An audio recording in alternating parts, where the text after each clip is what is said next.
ಎಲ್ರಿಗೂ ನಮಸ್ಕಾರ. ನಾನು ಆಟೋ ಚಾಲಕ ಶಂಕರ್ ಮಾತಾಡ್ತಾ ಇರೋದು. ಇವತ್ತಿನ ವಿಷಯ ಬಂದು ಪ್ರಥಮ್. ಈ ಬಿಗ್ ಬಾಸ್ ಪ್ರಥಮ್ ತಿಕ್ಲ ಥರ ಮೆಂಟ್ಲ ಥರ ಆಡೋ ಈ ಪ್ರಥಮ್ದು ಬತ್ತಾ ಒಂದೊಂದು ವಿಷಯ ಅಲ್ಲ. ಒಂದು ಬರೀ ದರ್ಶನ್ ಅಭಿಮಾನಿಗಳು ಇವ್ರದೇ ಬಾಲ ಹಿಡ್ಕೊಂಡು ನಿಂತ್ಬಿಟ್ಟಿದ್ದಾನೆ. ಯಾಕೆ ಅಂದರೆ ಒಟ್ಟಿನಲ್ಲಿ ಇವನ್ ಸಿನಿಮಾ ಇಟ್ಟಾಗಬೇಕು ಅಂದರೆ ಏನು ಮಾಡಬೇಕು? ದರ್ಶನ್ ಅಭಿಮಾನಿ ದರ್ಶನ್ಗಳನ್ನ ಅಪಪ್ರಚಾರ ಮಾಡಬೇಕು. ಅಪಪ್ರಚಾರ ಮಾಡಿ ಇವನ್ ಸಿನಿಮಾ ಗೆಲ್ಸ್ಕೋಬೇಕು. ಅದೇ ಇವನ್ ಮೈಂಡಲ್ಲಿರೋದಕ್ಕೋಸ್ಕರ ಏನು ಮಾಡ್ತಾ ಇದ್ದಾನೆ ಅಂದರೆ, ಇವನ್ನ ಒಬ್ಬ ಸೆಲೆಬ್ರಿಟರ್ ಈಗ ಸೀರಿಯಲ್ ಆಕ್ಟ್ ಮಾಡೋ ಹುಡುಗನ್ ಕರಿಬೇಕು ಅಂದ್ರೇನೆ ಬೌನ್ಸರ್ ಕರೆಸ್ಕೊಂಡು ಸೆಕ್ಯೂರಿಟಿ ತಗೋತಾರೆ. ಅಂಥದ್ರಲ್ಲಿ ಇವನು ಪ್ರಥಮ್ ಒಬ್ಬನೇ ಹೋಗ್ಬಿಟ್ಟಿದ್ನ. ಅಷ್ಟೊಂದು ದೇವಸ್ಥಾನದಲ್ಲಿ ಹೆಂಗಾರೆ ಯಾರು ಇರಲಿಲ್ವ ಭಕ್ತಾದಿಗಳು? ಇವನೊಬ್ಬನೇ ಇದ್ನ ಅಲ್ಲಿ. ಬುಲೆಟ್ ಪ್ರಕಾಶ್ ಒಬ್ಬನೇ 20-30 ಜನ ಸೇರ್ಕೊಂಡು ಇವನು ಒಬ್ಬನಿಗೆ ಎದುರಿಸ್ಬೇಕಾಗಿತ್ತ? ಅಲ್ಲಿ ಹೆಂಗಿದೆ ಅಂದ್ರೆ ಹಾಕೋಕೊಳ್ಳಿ, ಇವನಿಗೇನಂದ್ರೆ ಪ್ರಚಾರ ಬೇಕು. 15 ದಿನಕ್ಕೆ 20 ದಿನಕ್ಕೆ ಬಂದು ವಿಡಿಯೋ ಎಲ್ಲ ಮುಂದೆ ಪ್ರಚಾರ ಬೇಕು. ಇವನಿಗೆ ಪ್ರಚಾರ ತೌಲ್ ಆಗ್ಬಿಟ್ಟೈತೆ. ಯಾಕೆ ಅಂದ್ರೆ ಜನಗಳನ್ನ ಆ ಥರ ಮಕ್ಕಾರ್ ಮಾಡಬೇಕು ಅಂತ ತಿಳ್ಕೊಬಿಟ್ಟಿದ್ದಾನೆ. ಏನಂದ್ರೆ ಮಕ್ಕಾರ್ ಮಾಡಿ ದರ್ಶನ್ ಅಭಿಮಾನಿಗಳು ಕೆಟ್ಟವ್ರು ಮಾಡಿಬಿಟ್ಟು ಇವನು ಸಿನಿಮಾ ಗೆಲ್ಸ್ಕೋಬೇಕು. ಇನ್ನು ಮಿಕ್ತವರೆಲ್ಲ ಹೀರೋಗಳೆಲ್ಲ ಬಂದು ನನ್ನ ಸಿನಿಮಾ ನೋಡಿ ಗೆಲ್ಸ್ಬಿಡ್ತಾರೆ ಅಂತ ಹೇಳ್ಬಿಟ್ಟಾನೆ. ಸಿನಿಮಾ ಗೆಲ್ಲೋದು ಸ್ಟೋರಿಯಿಂದ, ನೀನು ಮಾಡಿರೋ ಆ್ಯಕ್ಟಿಂಗಿಂದ, ನೀನು ಏನು ಆ್ಯಕ್ಟಿಂಗ್ ಮಾಡಿ ದಬಾಕಿದೆಯಾ ಅಂತ ನೋಡ್ಬಿಟ್ಟು ಜನಗಳು ನೀನು ಫಿಲಮ್ ನೋಡೋದು. ಇವತ್ತು ಒಂದು ಪಿಕ್ಚರ್ ನಾನು ನೋಡಿದ್ದೀನಿ, ಒಂದು ಬರೀ ಚಿಕ್ಕ ಆಕ್ಟರ್ಗಳು ಸೇರ್ಕೊಂಡು ಮಾಡಿರೋ ಪಿಕ್ಚರು. ಆ ಫಿಲಮ್ ಹೆಸರು ದೊಡ್ಡದಾಗಿದ್ರೆ ಹೇಳೋಕ್ಕೆ ಬರಲ್ಲ ನನಗೆ, ಹಾಗಾಗಿ ಹೇಳ್ತಾ ಇರೋದು. ಈಗಲೂ ಐತೆ, ಬುಕ್ ಮೈ ಶೋಲ್ಲಿ ತೆಗೆದು ನೋಡಿ. ಒಂದು ಇದ್ರದ್ದು ದೆವ್ವ ಯಾವ ಥರ ಬರುತ್ತೆ ಅಂತ ಸಿನಿಮಾನೇ ಒಂದು ಪಿಕ್ಚರ್ ಮಾಡಿದ್ದಾರೆ. ಅದು ಟಿಕೆಟ್ ಸಿಗ್ತಾ ಇಲ್ಲ ಪಿಕ್ಚರ್ಗೆ. ಯಾಕೆ ಅಂದರೆ ಆ ಥರ ಇದೆ ಕತೆ. ಫುಲ್ಲು ಬೆಳಗ್ಗೆ ಫಸ್ಟಿಂದ ಹಿಡಿದು ಲಾಸ್ಟ್ ಗಂಟ ಫುಲ್ ಕಾಮಿಡಿ ಇರುತ್ತೆ. ಆ ಫಿಲಮ್ನ ದೆವ್ವ ಥರ ಪಿಕ್ಚರ್ ಆ ಥರ ಯಾವ ಥರ ಕಾಮಿಡಿ ಮಾಡಿ ಜನಗಳನ್ನ ಅಟ್ರಾಕ್ಟ್ಸ್ ಮಾಡಿದ್ದಾರೆ ಅಂದರೆ ಫಸ್ಟ್ ಹೋಗ ಸಿನಿಮಾ ನೋಡು. ಅವರು ಇಂಥರ ಬಿಟ್ಟು ಪ್ರಚಾರ ಮಾಡಿಲ್ಲ. ಇನ್ನೊಬ್ಬನ ಹೀರೋನ ತೆಗೆದ್ಬಿಟ್ಟು ಮುಂದೆ ಬಂದಿಲ್ಲ. ಅವ್ರ ಸ್ಟೋರಿ ಮೇಲೆ ನಂಬಿಕೆ ಇತ್ತು, ಮಾಡಿದ್ದಾರೆ. ಇವತ್ತು ಕೋಟಿ ಬಾಚ್ತಾ ಇದ್ದಾರೆ. ಇವತ್ತು ಟಿಕೆಟ್ ಸಿಗ್ತಾ ಇಲ್ಲ ಪಿಕ್ಚರ್ಗೆ. ನನಗೆ ಬ್ಲ್ಯಾಕಲ್ಲಿ ಟಿಕೆಟ್ ಸಿಕ್ಕಿಲ್ಲ ಗೊತ್ತಾ? ನಾನು ಬ್ಲ್ಯಾಕಲ್ಲಿ ಹೋಗಿದ್ದೀನಿ. 100 ರೂಪಾಯಿ ಜಾಸ್ತಿ ಕೊಟ್ಬಿಟ್ಟು 150 ರೂಪಾಯಿ ಟಿಕೆಟ್ಗೆ 200 ರೂಪಾಯಿ ಎಕ್ಸ್ಟ್ರಾ 250 ರೂಪಾಯಿ ಕೊಟ್ಬಿಟ್ಟು ಹೋಗಿ ಆ ಪಿಕ್ಚರ್ ನೋಡಿದ್ದೀನಿ. ಎಷ್ಟು ಕಾಮಿಡಿ ಇದೆ ಆ ಪಿಕ್ಚರು ಅಂದರೆ, ಆ ಪಿಕ್ಚರ್ ಕರೆಕ್ಟಾಗಿ ಹೇಳೋಕ್ಕೆ ಬಂದರೆ ನಾನು ಹೇಳ್ತಾ ಇದ್ದೆ. ಆದರೆ ನಾನು ಅಷ್ಟು ಎಜುಕೇಷನ್ ಸ್ವಲ್ಪ ಕಮ್ಮಿ ಇರೋದ್ರಿಂದ ನನಗೆ ಗೊತ್ತಾಗ್ತಾಯಿಲ್ಲ ಹೇಳೋಕ್ಕೆ. ಅದು ತಿಳ್ಕೊ. ಆ ಪಿಕ್ಚರ್ ಹೋಗಿ ನೋಡು, ಬುಕ್ ಮೈ ಶೋಲ್ಲೇ ಐತೆ. ಈಗಲೂ ಎಲ್ಲ ಮಂಗ್ಳೂರು ಸೈಡ್ ಭಾಷೆ ಪಿಕ್ಚರ್ ಆ ಥರ ಮಾಡಿ ಆ ಸ್ಟೋರಿನ ಇಂಪ್ರೂವ್ ಮಾಡಿ ಇವತ್ತು ನೋಡಿ ಕೋಟಿ ಬಾಚ್ತಾ ಇದ್ದಾರೆ. ನೀನು 5 ಕೋಟಿ ಯಾರು ಹಾಕಿರೋ 10 ಕೋಟಿ ಯಾರು ಹಾಕಿರೋ ಕತೆ ಚೆನ್ನಾಗಿತ್ತು ಅಂದರೆ ಬಂದು ಪಿಕ್ಚರ್ ನೋಡ್ತಾರೆ. ಅದು ಬಿಟ್ಬಿಟ್ಟು ಒಬ್ಬ ಹೀರೋನ ನೀನು ತುಳಿದ್ಬಿಟ್ಟು ಹೀರೋ ಅಭಿಮಾನಿಗಳು ಹೆಸರು ಹೇಳ್ಕೊಂಡು ನನಗೆ ಅದ್ಯಾವುದೋ ಫಿಲಮಲ್ಲಿ ಯಾವುದೋ ಸುನೀಲ್ ಶೆಟ್ಟಿ ರಜನಿಕಾಂತ್ ಪಿಕ್ಚರಲ್ಲಿ ತೆಗ್ದಿದ್ದ ಅಂತ ಹೇಳ್ತೀಯ. ನೀವಿಬ್ಬರು ನೋಡಿದ್ರೆ ಗೊತ್ತಾಗಲ್ವೇನೆ ನಿಂದು? ಬರೀ ಈ ಸ್ಕ್ರಿಪ್ಟ್ ಬರೀತಾರ ನೋಡಿ, ಪೆನ್ ಪೇಪರ್ ತಗ ಸ್ಕ್ರಿಪ್ಟ್ ಬರ್ಕೊಂಡು ಮಾಡ್ತಾ ಇದ್ದೀರಲ್ರಯ್ಯ. ಅಲ್ಲ, ಒಂದು ದೇವಸ್ಥಾನದಲ್ಲಿ 1000 ಜನ ಭಕ್ತಾದಿಗಳು ಇರ್ತಾರೆ, ಲೇಡೀಸ್ಗಳು ಇದ್ದಿದ್ರು, ಎಲ್ಲ ನಗ್ಬಿಟ್ರು. ನಂದು ಮಾತು ಡೈಲಾಗ್ ಹೊಡೆದ್ಬಿಟ್ಟಿದ್ದಕ್ಕೆ ಫಸ್ಟು ಮೋದಿ ಇದ್ರು ನನ್ನ ದೇವರೇ ಫಸ್ಟು, ಇಲ್ಲಾಂದರೆ ಟ್ರಂಪು. ನೀನು ಹೇಗತ್ತಾಗ ಟ್ರಂಪ್ ಬಂದ್ಬಿಟ್ಟು ನಿನ್ಗೆ ಇದು ಮಾಡ್ತಾನ? ಆ ಟ್ರಂಪ್ ಇದ್ರು ಫಸ್ಟ್ ದೇವ್ರು ಎಲ್ಲರಿಗೂ ಅಷ್ಟೇ. ದೇವಸ್ಥಾನಕ್ಕೆ ಹೋದ್ಮೇಲೆ ದೇವರೇ ಫಸ್ಟು, ಆಮೇಲೆ ಎಲ್ಲರೂ ನೋಡೋದು. ನೀನು ಒಬ್ಬ ಏನು ಸ್ಪೆಷಲ್ ಆಗಿ ನೀನು ಉದುರ್ಬಿಟ್ಟಿಲ್ಲ. ನೀನು ತೌಲ್ಗೋಸ್ಕರ ನೀನು ಪ್ರಚಾರ ತೌಲ್ಬೇಕು ನಿನಗೆ 15. ಯಾಕೆಂದ್ರೆ ನಿನ್ನ ಸಿನಿಮಾ ಬಂದೈತೆ, ಯಾವುದೋ ಫಸ್ಟ್ ನೈಟ್ ದೆವ್ವ ಅಂದ್ಬಿಟ್ಟು ಯಾವುದೋ ಪಿಕ್ಚರ್ ಬಂದೈತೆ ಅಂದ್ಬಿಟ್ಟು ಪ್ರತಿಯೊಬ್ಬರು ನಿನಗೆ ಆ ಪಿಕ್ಚರ್ ಮೇಲೆ ಜನಗಳು ಅನುಕಂಪ ಬರಬೇಕು.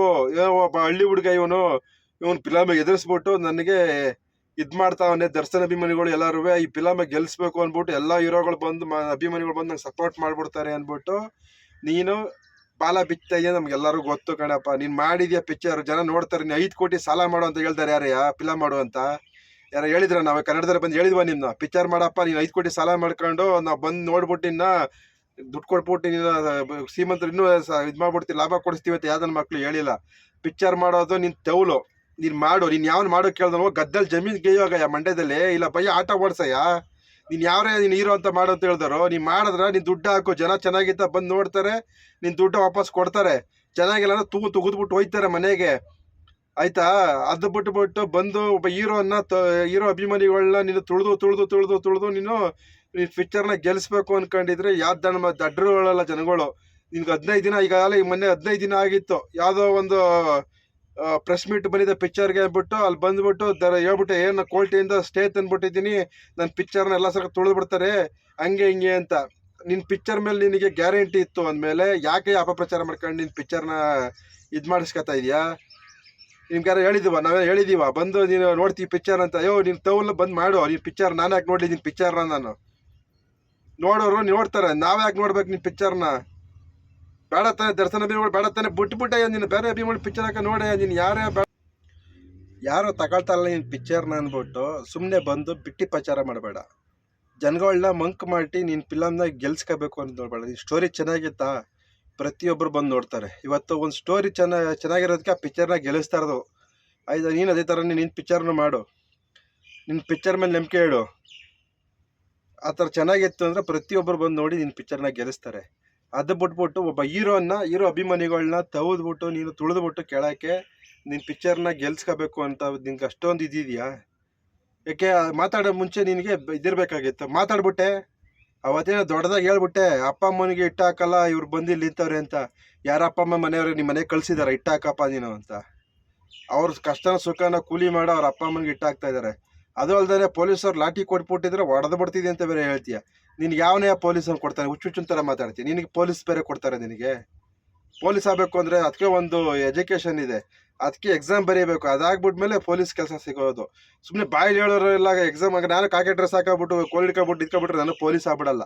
ಯಾಕೆಂದರೆ ನಾನು ಆಟೋ ಡ್ರೈವರು, ಯಾಕೆಂದ್ರೆ ನಾನು ಪಬ್ಲಿಕ್ ಸರ್ವೆಂಟ್, ಅವರು ಪಬ್ಲಿಕ್ ಸರ್ವೆಂಟ್. ಆಯಿತಾ? ಪ್ರತಿಯೊಬ್ಬರಿಗೂ ಒಂದು ಬೆಲೆ ಇದೆ, ಗೊತ್ತಾಯ್ತಾ? ಪೊಲೀಸ್ ಕೆಲಸ ಸುಮ್ಮನೆ ಕೊಟ್ಬಿಡಲ್ಲ, ತಗೋಬೇಡಪ್ಪ ನೀನು ಅಂತ. ಅದಕ್ಕೆ ಆಗಿ ಚೆನ್ನಾಗಿ ಓದಿ ತಿಂಗಳಾರ್ಗಟ್ಟೆ ವರ್ಷಗಟ್ಟಲೆ ಹೋಗಿ ಟ್ರೈನಿಂಗ್ ಕಲ್ತು ಅದಕ್ಕೆಲ್ಲ ಥರ ಕಲ್ತ ಮೇಲೇ ಅವ್ರಿಗೆ ಪೊಲೀಸ್ ಅಂತ ಕೆಲಸ ಸಿಗೋದು. ಅದು ಬಿಟ್ಬಿಟ್ಟು ನಿನ್ನ ಥರ ಹುಚ್ಚುಚ್ಚುನ್ ಥರ ಆಡೋನಿಗೆ ಯಾರು ಪೊಲೀಸ್ ಕೆಲಸ ತಗೊಂಡ್ಬಂದು ಕೊಟ್ಬಿಡಲ್ಲ. ಆಯಿತಾ? ಫಸ್ಟು ನೀನು ಪಿಕ್ಚರ್ ಚೆನ್ನಾಗಿ ಮಾಡಬೇಕಾ, ಪ್ರಚಾರ ಮಾಡಬೇಕಾ, ಮಾಡ್ಕೊ. ಅದು ಬಿಟ್ಬಿಟ್ಟು ಗೆಲ್ಸ್ಕೊ. ಅದು ಬಿಟ್ಬಿಟ್ಟು ದರ್ಶನ ಅಭಿಮಾನಿಗಳು ಅಂದ್ಬಿಟ್ಟು ಸುಳ್ಳು ಹೇಳ್ಬೇಡ. ಅಷ್ಟು ಜನ ಮುಂದೆ ನೀನು ಒಬ್ಬನೇ 20 ಜನ ಬಂದು ನೀನು ಎಳ್ಕೊಂಡು ಹೋಗ್ಬಿಡೋಕ್ಕಾಗತ್ತಾ? ಲಕ್ಷ ಆಗಾರ CC ಕ್ಯಾಮ್ರಾಗಳಿಲ್ವಾ ದೇವಸ್ಥಾನದಲ್ಲಿ? ಹಾಗಾದ್ರೆ ಯಾರೋ ಪ್ರಶ್ನವರೇ ಬಂದಿರಲಿಲ್ವಾ ಅಲ್ಲಿ? ವಿಡಿಯೋಗ್ರಾಫರ್ ಯೂಟ್ಯೂಬರ್ ಒಬ್ಬರು ಬಂದಿರಲಿಲ್ವಾ ಅಲ್ಲಿ ವಿಡಿಯೋ ಮಾಡೋಕ್ಕೆ? ಇಲ್ಲ ದೇವಸ್ಥಾನದವ್ರು ಅವರೇ ವಿಡಿಯೋ ಮಾಡಿಸ್ತಿರಲ್ವಾ?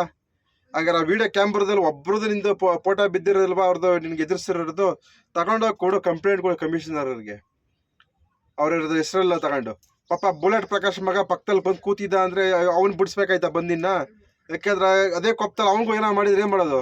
ನೀನು ಡಿ ಬಾಸ್ ಅಭಿಮಾನಿಯಾಗಿ ನೀನೇ ಕೈ ಬಡ್ಸೋಕೆ ಬತ್ತಿ ಅಂದ್ಬಿಟ್ಟು ಅವ್ನಿಗೇನೋ ತುಳಿದು ಇದು ಮಾಡಿಬಿಟ್ಟಿದ್ರೆ ಅವ್ನಿಗೇನಪ್ಪ ನಂದೇನೋ ನನಗೆ ಬೇಡ ಕಣಪ್ಪ ಇವ್ರು ಸಭಾಸನೆ ಅಂದ್ಬಿಟ್ಟು ಅವ್ನು ಪಡ ಸೈಲೆಂಟಾಗಿ ಕೂತಿರ್ತಾನೆ.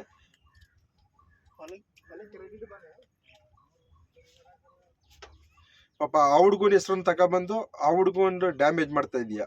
ಅವನ್ ಫ್ಯೂಚರ್ ಪಾಪ ಅವ್ರ ಅಪ್ಪ ಇಲ್ಲ, ಹೆಂಗೋ ಅವ್ರ ಮನೆ ಮಠ ಮಾರ್ಕೊಂಡು ಪಾಪ ಅವ್ನು ಹೆಂಗೋ ಸ್ವಲ್ಪ ಬೆಳಿಬೇಕು ಅಂದ್ಬಿಟ್ಟು ಅವ್ರ ತಂಗಿ ಮದುವೆ ಮಾಡ್ಕೊಂಡು ಸಾಲ ಮಾಡ್ಕೊಂಡು ಪಾಪ ಅವ್ನು ಪಡ್ಕೊಂಡು ಬೆಳೀತಾ ಇದ್ದಾನೆ ಹುಡುಗ. ಆ ಹುಡ್ಗನ ಮೇಲೆ ಪಕ್ಕದಲ್ಲಿದ್ದಾದ್ರೆ ಆ ಹುಡುಗ ಏನು ಮಾಡೋಕ್ಕಾಗತ್ತೆ?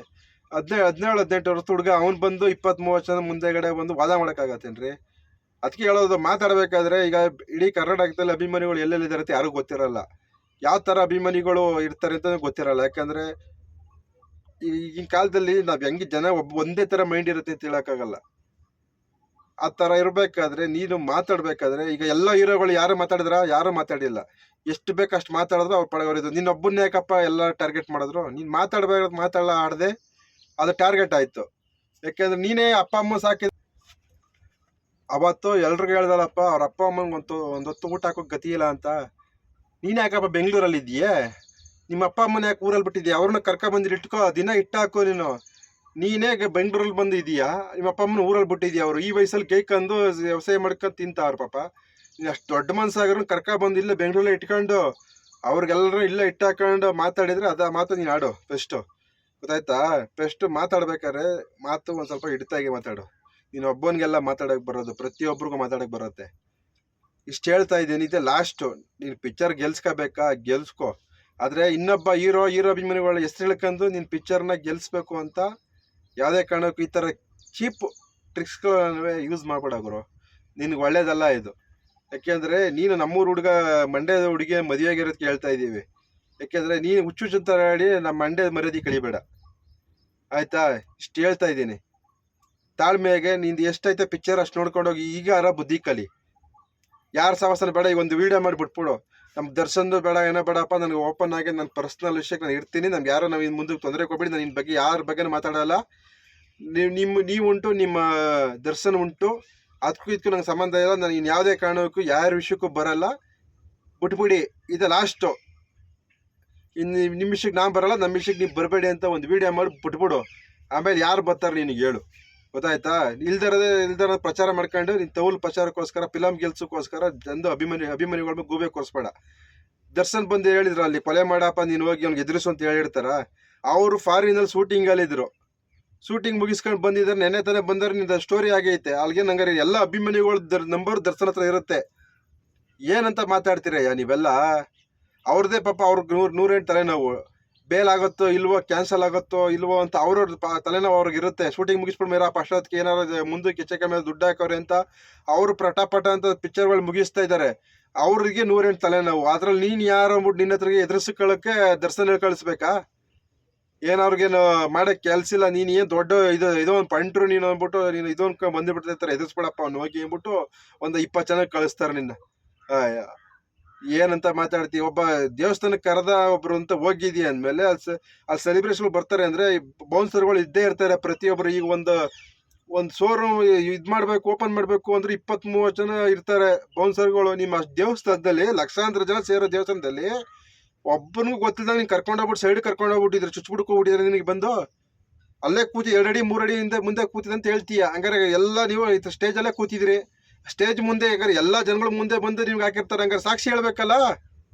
ನೀ ಹೇಳ್ತಾರೆ ನಿಜ ಆದ್ರೆ ಬಂದು ಸಾಕ್ಷಿ ಹೇಳೋಕೆ ಹೇಳು. ಎಲ್ಲರೂ ಕರ್ಕೊಂಡ್ಬಂದು ಸಾಕ್ಷಿ ಹಾಕ್ಬಿಟ್ಟು ಅದು ಯಾರ್ಯಾರು ಅಂತ ಕಂಪ್ಲೇಂಟ್ ಕೊಡು, ಹೋಗಿ ಕೋರ್ಟ್ ಸ್ಟೇಷನಲ್ಲಿ ಕಂಪ್ಲೇಂಟ್ ಕೊಡು. ಅವ್ರು ಬಂದು ಅರೆಸ್ಟ್ ಮಾಡಿ ಮುಂದಕ್ಕೆ ಇದು ಕೊಡ್ತಾರೆ ನಿನಗೆ. ಅದು ಬಿಟ್ಬಿಟ್ಟು ಸುಮ್ಮನೆ ಬಿಟ್ಟಿ ಪ್ರಚಾರಕ್ಕೋಸ್ಕರ ಬಂದು TV ಮುಂದೆ ಕೂತ್ಕೋದಲ್ಲ. ಇದು ನಿನಗೆ ಲಾಯಕ್ಕಲ್ಲಪ್ಪ ಪ್ರಥಮ್. ನಾವು ಹೇಳ್ತಾ ಇದೀವಿ ಕೇಳ್ಕೊ, ಇದೇ ಲಾಸ್ಟ್ ಅಂಡ್ ವಾರ್ನಿಂಗ್ ನಿನಗೆ. ಸುಮ್ಮನೆ ಎಲ್ಲದನ್ನು ತಂದು ದರ್ಶನ್ ಅಭಿಮಾನಿಗಳು ದರ್ಶನ್ ತಂದು ಇಡಬೇಡಾಗೋರು. ನಮ್ಮವೇ 108 ತಲೆನೋವೇ, ನಮಗೆ 108 ಇದೈತೆ. ನೀನು ಯಾರು ಅಂತ ದಿನ ಹತ್ರಕ್ಕೆ ಬಂದು ನಾವು ಹರಿದಾಡ್ತೀವಿ ಹೇಳೋ? ನಮ್ದಾಯ್ತು, ನಮ್ಮ ಕೆಲಸ ಆಯ್ತು ಅಂದ್ಕೊಂಡು ಇದೀವಿ. ನಮ್ದೇ ನೀನು ಹೆಂಗಿರ್ತೀವಿ ಹಂಗೆ ಇದ್ಬಿಡು, ನಾವು ಹಂಗೆ ಇದ್ಬಿಡ್ತೀವಿ. ಸುಮ್ಮನೆ ಎಲ್ಲರೂ ತಗೊಂಬಂದು ದರ್ಶನ ಅಭಿಮಾನಿ ಮತ್ತೆ ಹೆಸರಲ್ಲೇ ಎತ್ತಲೇಬೇಡ ನೀನು. ಇಷ್ಟು ಹೇಳ್ತಾ ಇದ್ದೀನಿ, ಬೇಜಾರು ಮಾಡ್ಕೋಬೇಡ ಗುರು. ಇನ್ಮೇಲೆ ಇದೆ ಲಾಸ್ಟ್ ನಿನ್ಗೆ ವಾರ್ನಿಂಗ್ ಅಷ್ಟೇ.